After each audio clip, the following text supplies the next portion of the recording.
สวัสดีค่ะวันนี้จะมาแกงเห็ดกันวรรณภาคืนหอดเห็ดลืมไปเจอคลิปวิดีโอตัวเองท่านได้ลงอยู่ลืมข้าวพี่น้องเลยคลิปไลค์ก็ได้แกงเห็ดมื้อนี้ก็มีเห็ดเพิงเห็ดละโงก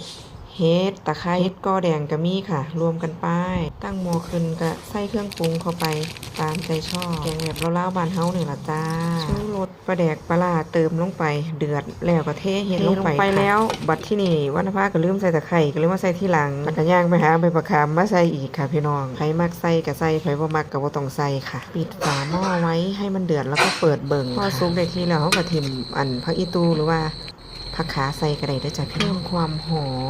มนั่นออกคักอยากแกงเห็ดอีนี้อันนี้แกงไว้แต่ปีที่แล้วเห็นแต่ภาพค่ะเพิ่นได้เก็บแล้วก็มีทางจังหวัดพะเยาได้เก็บหรือยังจ้าพี่น้องพะเยาอาจจะรอฝนอีกสักครู่นะฝนบ่ตกสำใดสำนึงก็บ่ออกได้ตกหน่อยๆก็บ่ออกเด้ต้องตกแบบ